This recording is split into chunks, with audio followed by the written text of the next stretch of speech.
Da indignidade é o tema. Diz assim a palavra do Senhor: por isso, nem me considerei digno de ir ao teu encontro, mas dize uma palavra, e o meu servo será curado.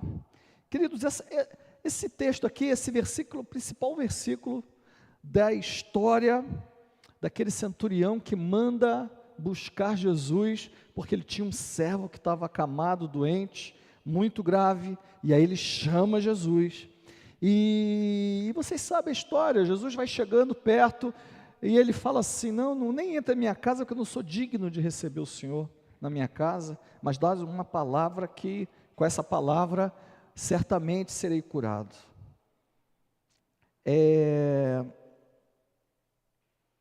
Meus irmãos, tem aqueles que se relacionam com Jesus, geralmente nós nos relacionamos com Jesus a partir de premissas que tem na nossa vida.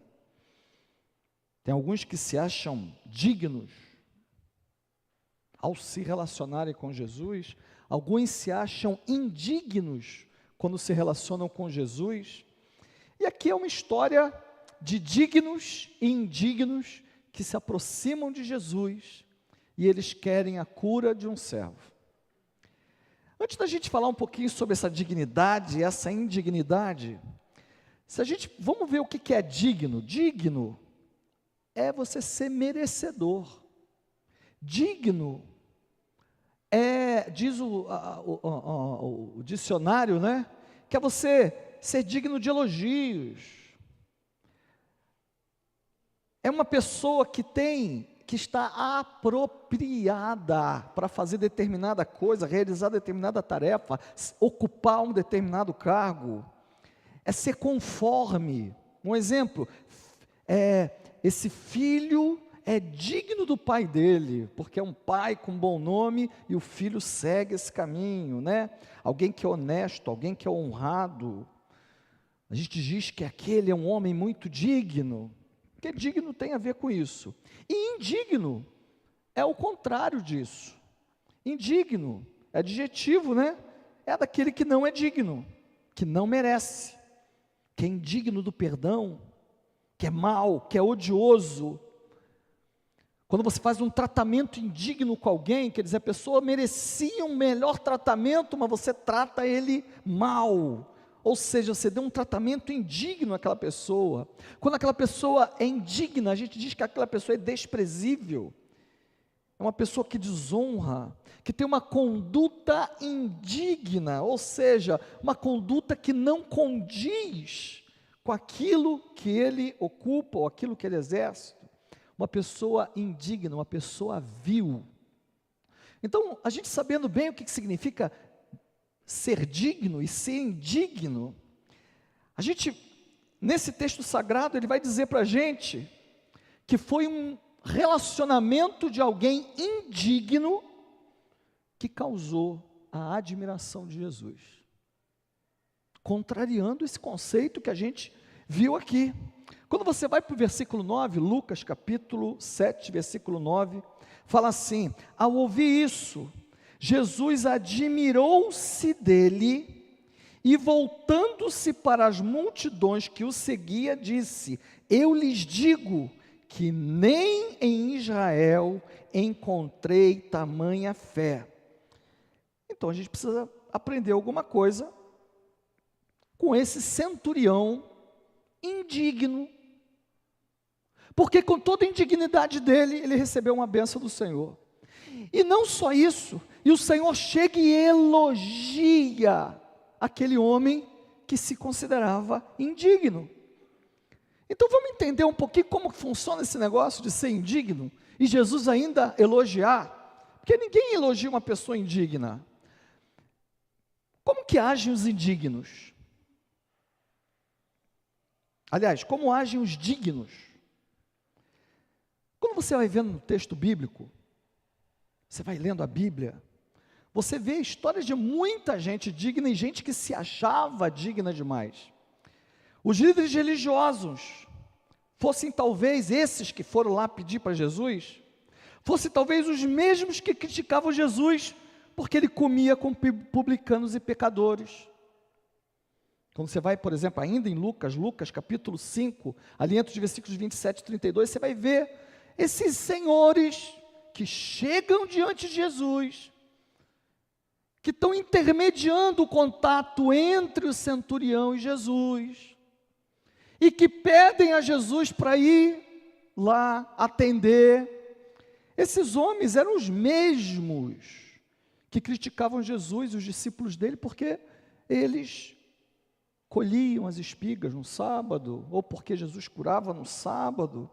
Talvez fossem os mesmos que criticavam os discípulos de Jesus, porque eles não lavavam as mãos antes das refeições. Enfim, era a casta religiosa. Meu irmão, sabe qual é o problema da religião? A religião, ela coloca muitas regras para a gente, e a gente começa a se achar digno demais. E eu não estou falando de outras religiões, estou falando até da nossa.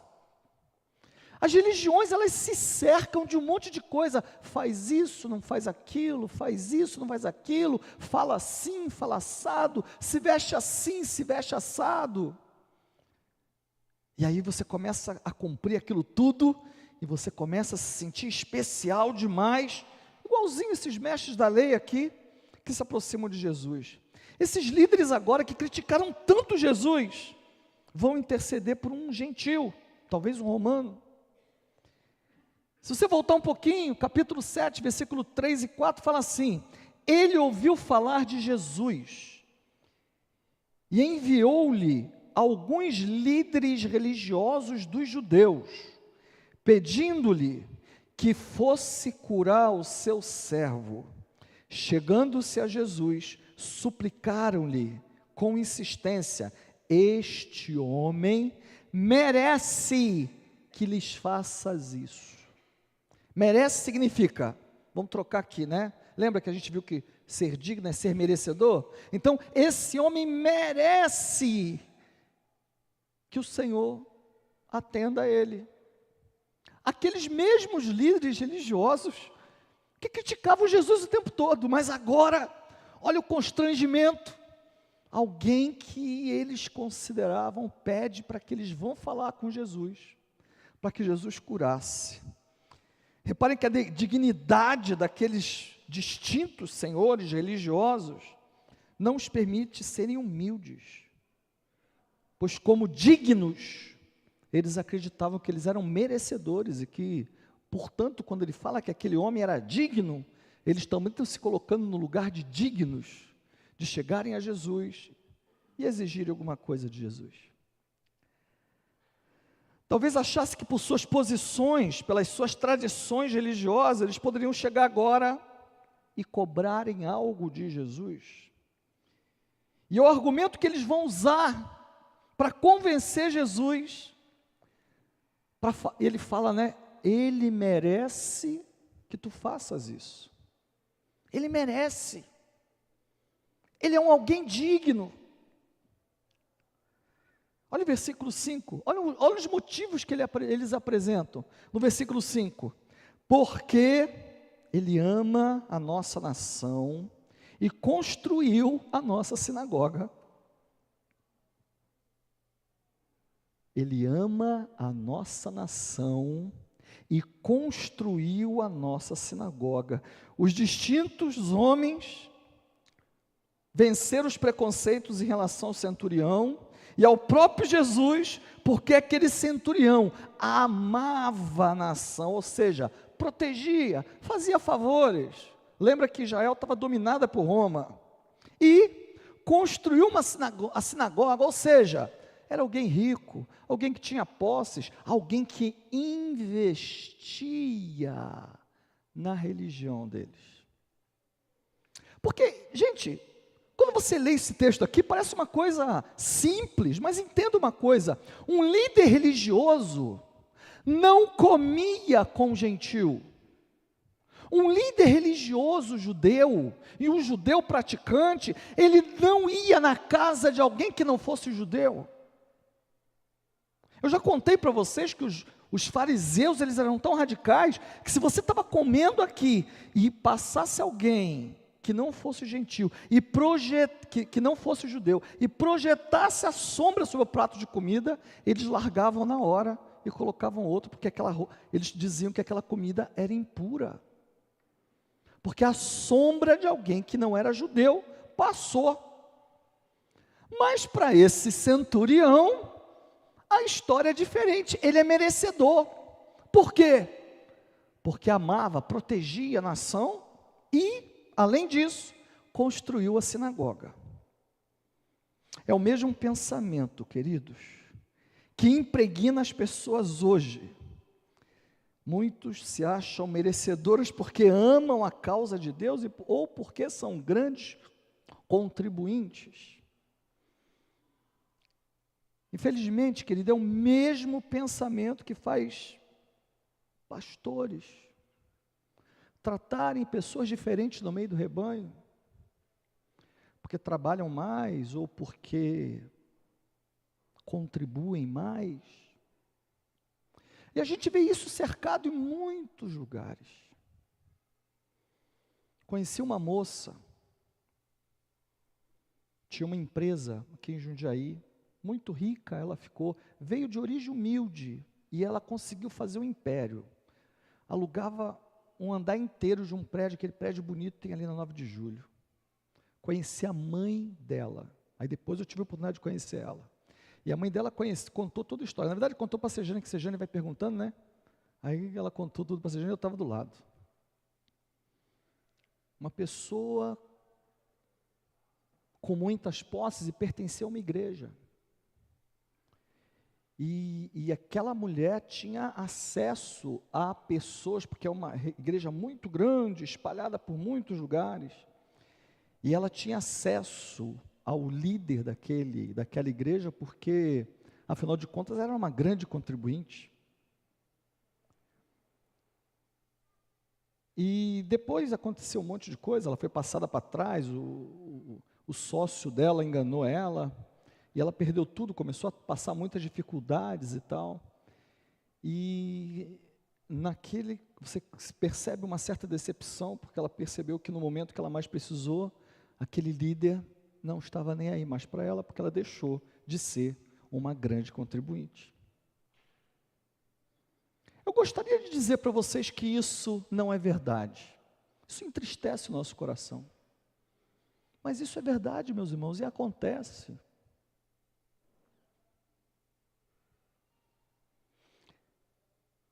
Mas também muitos têm se sentido dignos, porque fazem isso ou aquilo diante do Senhor.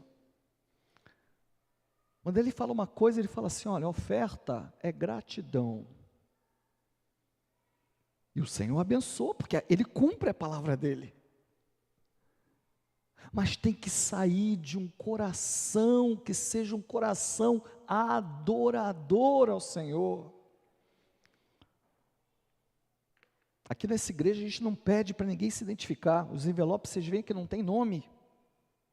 Justamente para que ninguém seja tratado diferente. Sabe por quê, meus irmãos? Porque se colocar o nome e a gente só saber, nós somos seres humanos. E uma hora a carne faz a gente tratar diferente. Então, para que a gente não caia nessa tentação, não tem isso.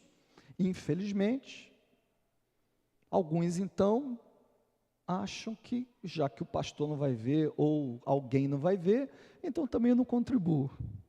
E aí nisso revela o seu coração. Este é o esquema, meus queridos, dos que se acham dignos, merecedores. Acho que pode receber algo de Jesus porque merecem.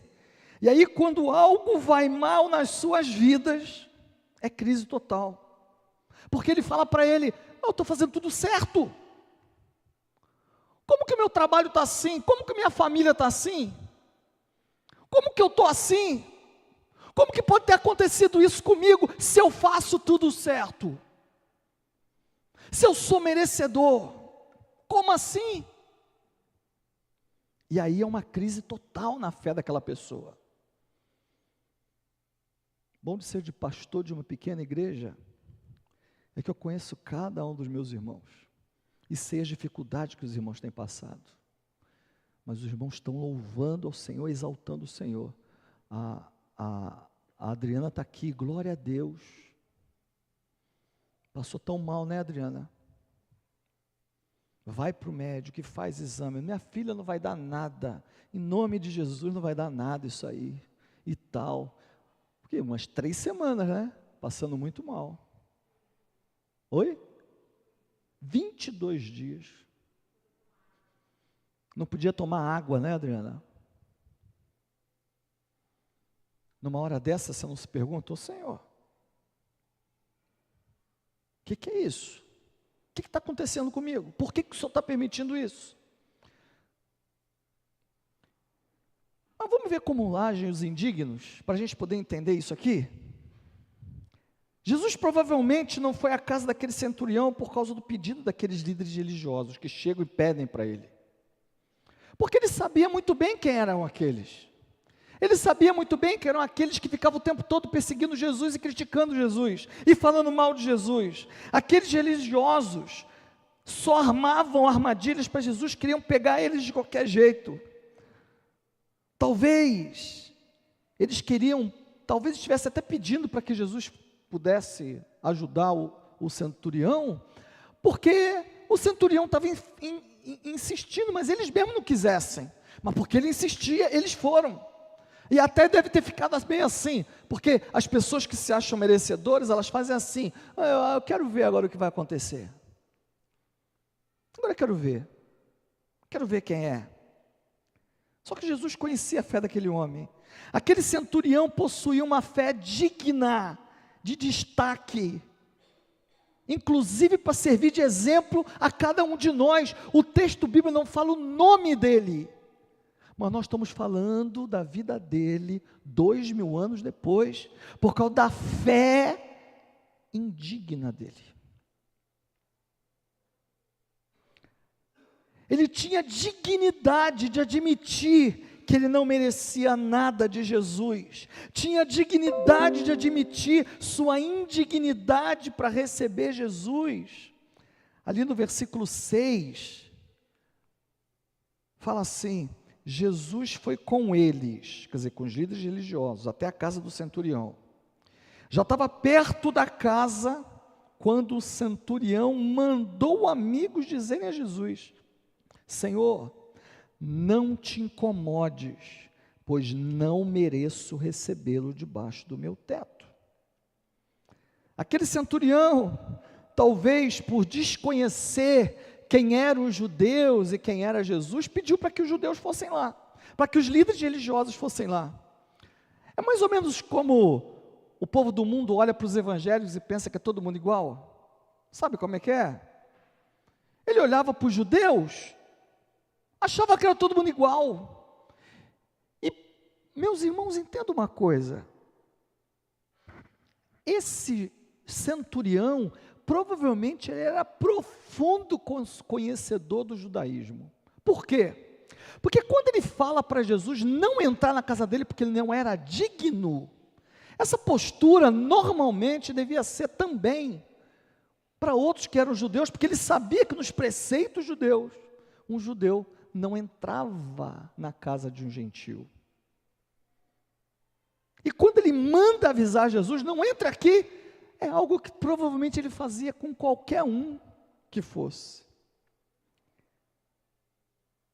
Mas ele não estava olhando a situação de alguém que tem uma regra que não pode entrar na casa dele. Mas ele tinha ouvido falar daquilo que Jesus fazia, do poder que ele tinha, e ele cria ao ponto de que se Jesus não pudesse entrar na casa dele, se ele mandasse uma palavra, o servo dele seria curado. Ele considerava aqueles homens superiores a ele mesmo, não só Jesus, mas até os líderes religiosos. Versículo 7, ele fala assim para Jesus, por isso, nem me considerei digno de ir ao teu encontro. Traduzindo aqui, versão Márcio Nascimento. eu sou indigno de te receber na minha casa. Mas dize uma palavra, e o meu servo será curado. Ele não precisava, meu querido, a fé dele não precisava que Jesus nem impusesse as mãos, porque ele era indigno. Sabe que você tem a dignidade de se considerar indigno, como aquele centurião? Porque a dignidade do cristão está em saber que ele é indigno do Deus a quem servimos. E que é por isso que a gente se atira totalmente nos braços de Jesus. E por isso que nós somos totalmente dependentes de Jesus.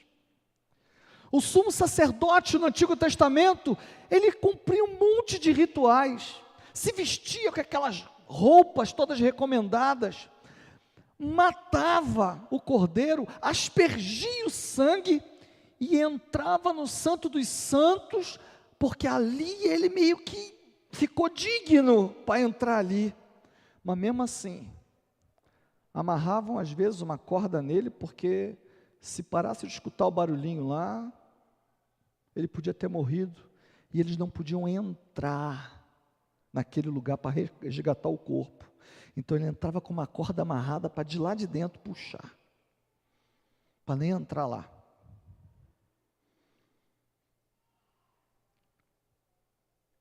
Ele era indigno, mas ele confiava no poder de Jesus para curar o servo dele.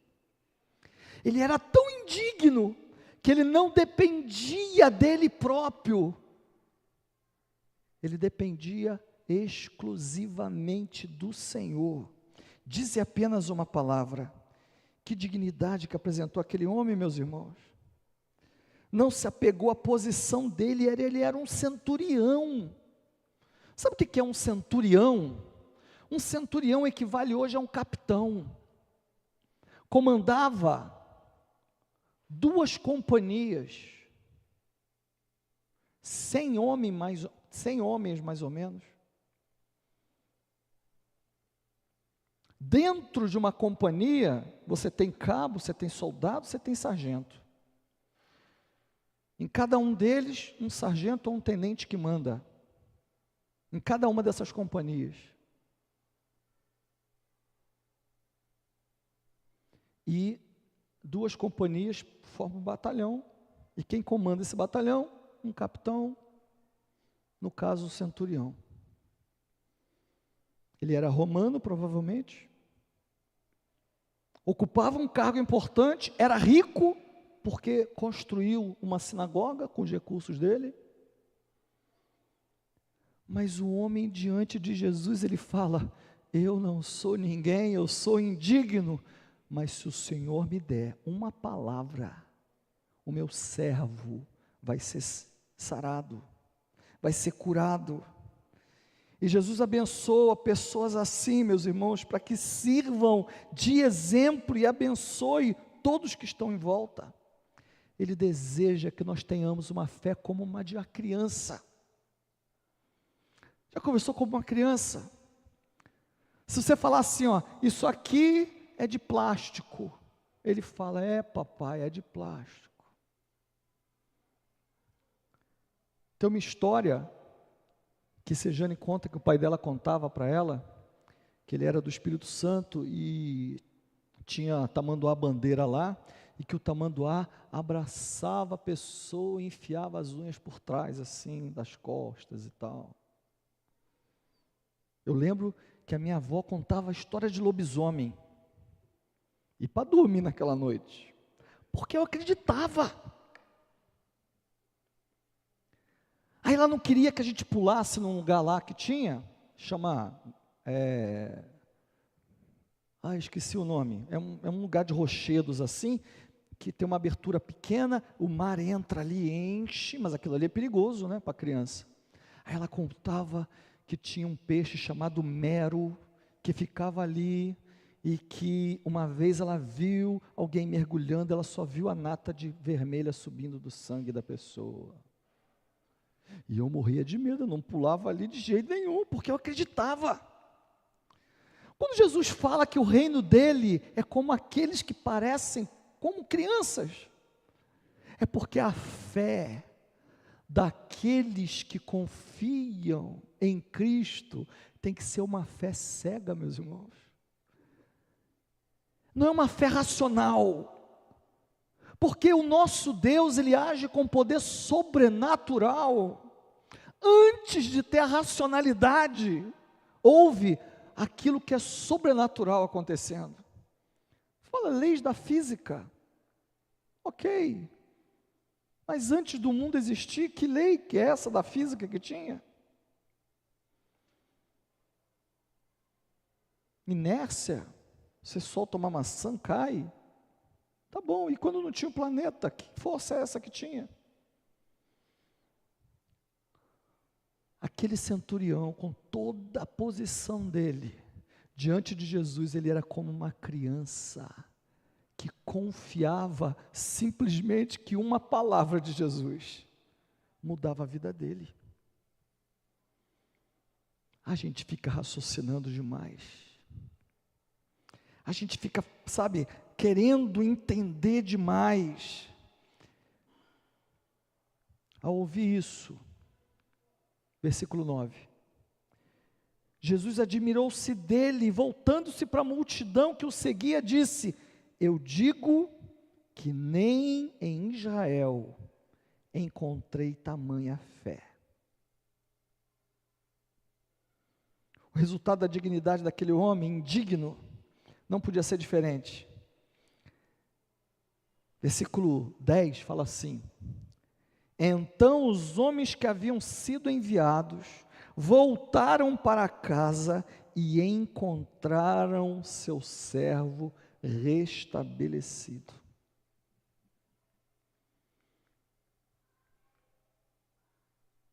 Tem uma hora que Jesus fala assim: vocês não recebem porque não pedem. Eu fico imaginando, por que não pede? Porque não crê que Jesus vai fazer. Sabe qual foi o lugar que Jesus menos fez milagre? Alguém sabe? Onde foi? Nazaré. E o que era Nazaré? O lugar onde ele nasceu, onde ele foi criado. E ali não teve muito milagre de Jesus. Por quê? Porque as pessoas olhavam e raciocinavam: o quê? Aquele menino que subia no pé de jabuticaba, que corria para lá e para cá, o filho do carpinteiro é o Messias? Vá, não pode ser. E portanto não levavam os doentes até Jesus, não tinham passo de fé em direção a Jesus. Por quê? Porque eles raciocinavam demais. Meu irmão, o Senhor deseja que nós tenhamos uma fé como a fé desse centurião. Coisa está feia. Meu casamento não tem mais jeito não.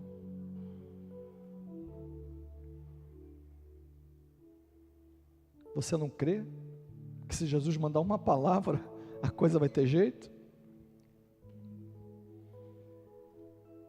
Mas ele já mandou a palavra, já. Mas você está como um religioso, falando assim: não, ele que tem que pedir perdão, não, ela que tem que pedir perdão, não, eu não sei o quê. Não se apropria da palavra na sua vida. Meu irmão, vida financeira, fez tanta coisa, bagunçou tanto a vida financeira, não tem mais jeito não. Meu querido, basta uma palavra do Senhor, e vai ter jeito sim. Eu gosto de falar sobre isso, eu gosto de falar, porque se vocês me conhecessem em 96, vocês jamais diriam que eu estaria aqui hoje. Vocês conhecem a história, ateu, comunista, e hoje pregando a palavra do Senhor.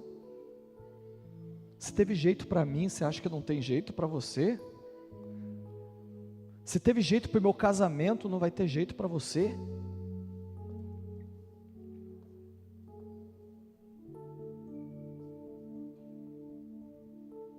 O pessoal olha, né? Tem empresa? Tenho.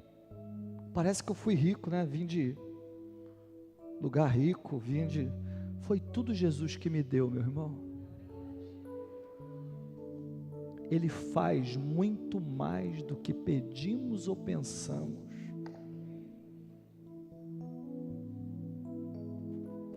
Os irmãos olham lá minha casa bonita, né? Eu não sei como eu vou construir ela. Foi Jesus que me deu também. E eu falo isso convicto. Estou falando isso para impressionar ninguém. Se não quiser acreditar, não creia. Porque Jesus não depende de você. Deu para entender? Não depende da tua religião. Jesus não depende daquilo que você faz ou deixa de fazer. Ele vai continuar sendo Deus, você crendo nele ou não, meu querido. Se ponha no teu lugar. Entenda a quem você serve e se atire nos braços dele, confie na palavra dele. Se ele falou que vai fazer, ele vai fazer. Se ele falou que ele é poderoso para fazer muito mais do que... Se ele falou assim, é o nome que está acima de todo nome, é o nome que está acima de todo nome, ponto final. Por que você serve outro? Por que você acende vela? Por que você se curva diante de umas coisinhas assim, meio feinha? Por que você vai se consultar lá naqueles negócios lá que fica na mesa lá? Para com isso. Se ele falou que eu sou o caminho, estou falando, meu irmão, presta atenção, eu não estou falando de religião, eu estou falando de Jesus, o Deus encarnado, que se fez carne, habitou entre nós. Esquece religião, estou falando de Jesus. Você serve só a Jesus, então você é meu irmão, porque eu sirvo só a Jesus. Amém? Vamos ficar em pé.